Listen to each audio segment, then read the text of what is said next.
So you might have noticed that pretty much everyone you see right now is really struggling with hay fever. And you might also have noticed that it seems to be getting worse and worse every year. Now, the reason for this is not the pollen.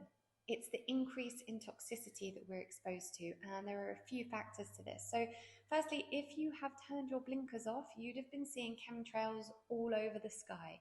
They are biological and chemical agents released into the atmosphere, and they are increasing pollution tenfold. And then we have all the processed chemical filled foods that we eat, and other environmental factors like too much exposure to EMFs, with more and more 5G masks going up, and our lack of exposure to nature to mitigate that.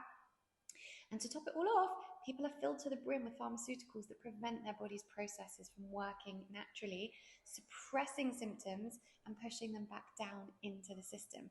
Now, what all this is doing, all in their own ways, is adding to your body's toxic load. So when your body's toxic load gets too high, when your liver can't cope anymore, it can trigger an autoimmune response. And as hay fever is an autoimmune response, while the pollen count is highest, this is the autoimmune response your body will respond to most strongly.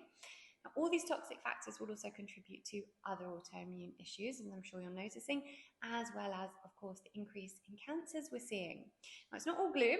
It just requires us to take responsibility for our own health, and we can do that by doing regular detoxes. I do this using a detox binder and a castor oil pack once every few months. I'll link those below, as well as regular saunas, and most importantly, keeping my toxic load low in the first place through my lifestyle and reducing my exposure to toxicity as much as I can through good organic food, only natural medicines and remedies, and reducing my exposure to EMFs. So do all of this, get yourself some local honey, and see a homeopath to help the hay fever symptoms, and you will notice a huge change. It is not always about your body.